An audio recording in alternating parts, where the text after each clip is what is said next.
The history of World War II is often told as a saga of brilliance, a sweeping narrative shaped by the strategic brilliance of generals, the cold precision of master tacticians, and the courage of leaders steering vast armies through the storm of global conflict. We remember the daring of Patton, the relentless drive of Zhukov, the steady pragmatism of Montgomery. Their victories fill books, documentaries, classrooms, and memorials. But the full story of the war, the honest story, is incomplete without addressing the other side of command. For every great act of leadership, there was a failure. For every triumph, a catastrophe. And for every hero lifted by history, there was a commander whose decisions brought ruin to the men who depended on him. This is not a study of battlefield chaos. This is not the fog of war. This is command failure, examined through the cold, unblinking lens of archives, war diaries, official reports, and first-hand accounts. Our first subject takes us to the harsh, wind-scoured deserts of North Africa in early 1943.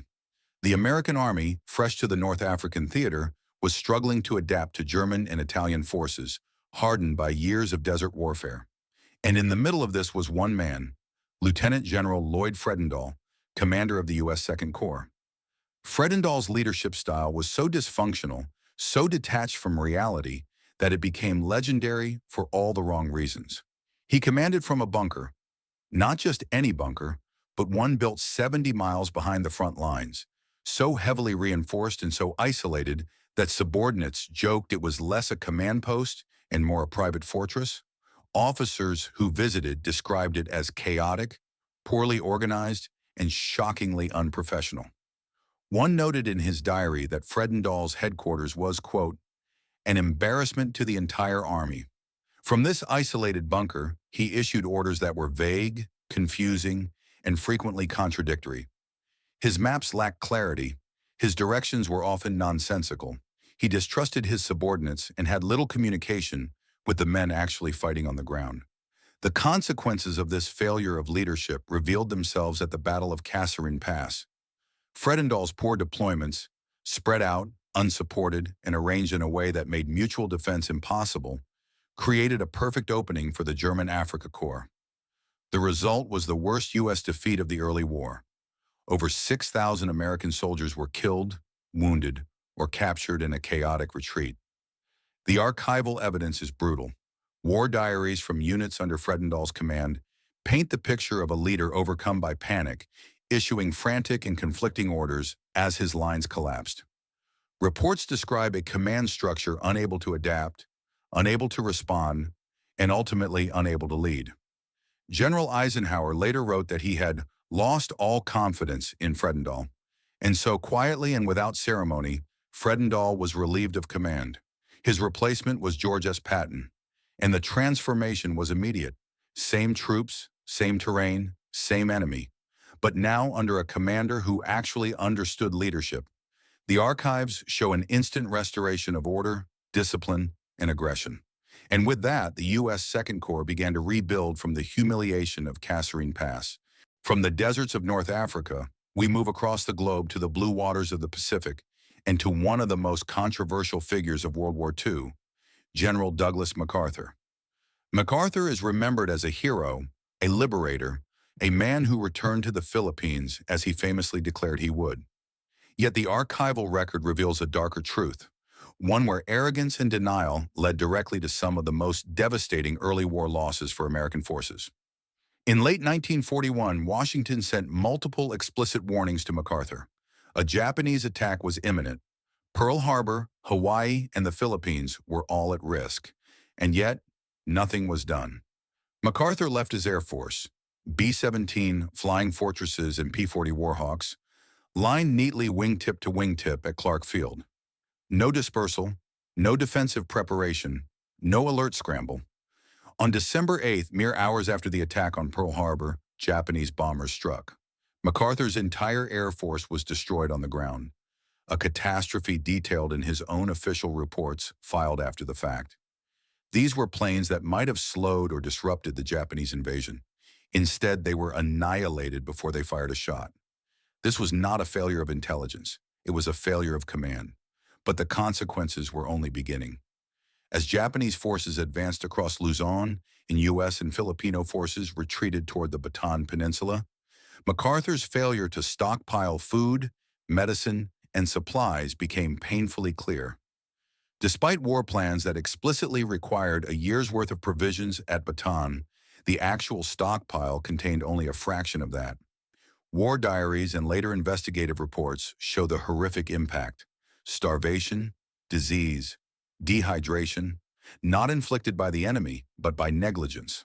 The suffering of the men on Bataan and the horror that followed in the Bataan Death March can be traced not only to Japanese brutality, but to MacArthur's failure to prepare. Yes, MacArthur would later return as a hero, but the archives reveal a chilling truth. Before he became the symbol of victory, he was responsible for one of the worst command failures of the Pacific War. Our next case takes us into the frozen ruins of Stalingrad, the most brutal battlefield of the entire war. And at the center of this catastrophe was Field Marshal Friedrich Paulus, commander of the German Sixth Army. Paulus was not a zealot. He was not fanatical like many of Hitler's favorites. He was a staff officer, meticulous, organized, brilliant on paper. But he lacked the one quality that the Stalingrad front demanded: moral courage. The archives show that Paulus allowed his army to be drawn into a grinding street-by-street battle that nullified every German advantage.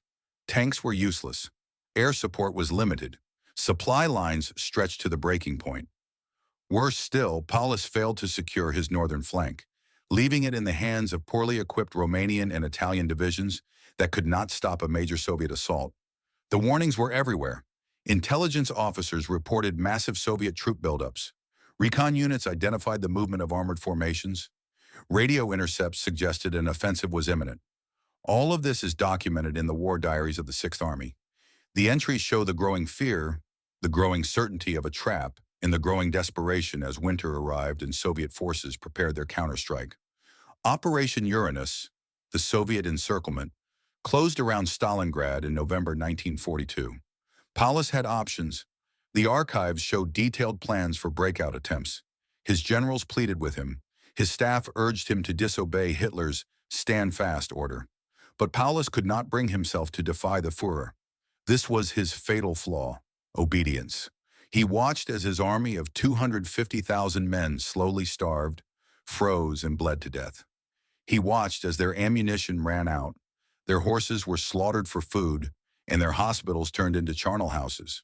In a final act of dark symbolism, Hitler promoted Paulus to field marshal, knowing that no German field marshal had ever been captured alive. But Paulus did not kill himself. He surrendered. The Sixth Army, once the pride of the Wehrmacht, ceased to exist. A catastrophic loss not forced by fate, but by a commander who lacked the courage to act. Our next portrait of failure comes not from arrogance or obedience, but from ambition, the personal ambition of General Mark Clark, commander of the U.S. Fifth Army in Italy. In 1944, Allied forces were bogged down in the brutal, grinding campaign to break through German defensive lines in Italy. At Anzio, Allied troops had fought desperately just to survive. Eventually, after months of deadlock, a breakthrough was finally achieved. General Harold Alexander, Clark's superior, issued a clear, unambiguous order: cut off the retreating German 10th Army, destroy them, end the campaign in Italy far sooner, and save thousands of Allied lives. But Mark Clark disobeyed. Documented in official U.S. Army histories and in the personal papers of officers who were there, Clark made a stunning decision.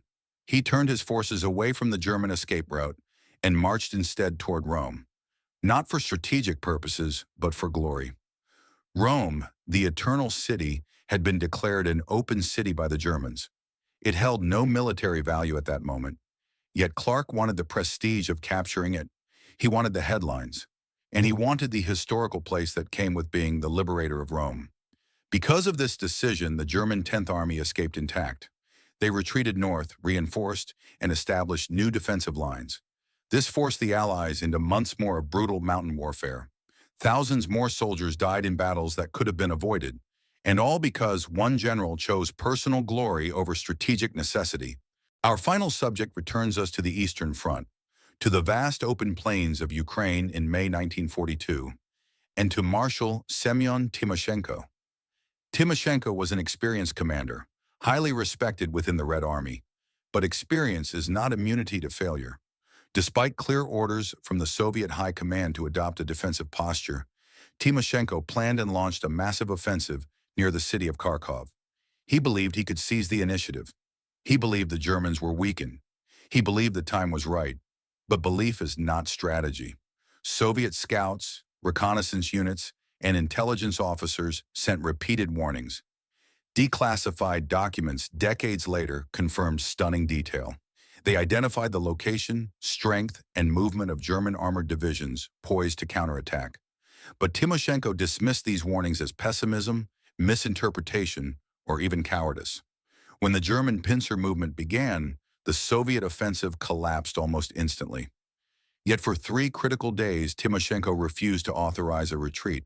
He insisted the situation was still salvageable, even as his staff pleaded for action. The result was catastrophic.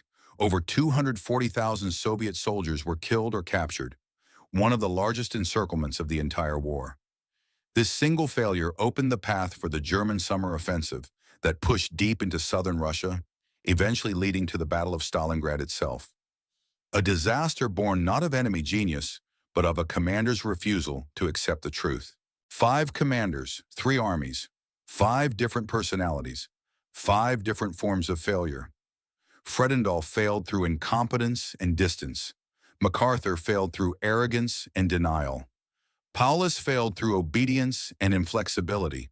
Clark failed through ambition and vanity. Timoshenko failed through stubbornness and miscalculation. Yet all share a single common truth. Their mistakes were paid for in blood, the blood of soldiers who trusted them. The history of World War II is not only the story of brilliant victories and heroic triumphs, it is also the story of preventable disasters, self-inflicted wounds, and failures that shaped the course of the war just as powerfully as any victory. In the end, the highest cost of incompetence is carried not by the general, but by the soldier on the field. And their sacrifice demands that these failures, these cautionary lessons, never be forgotten.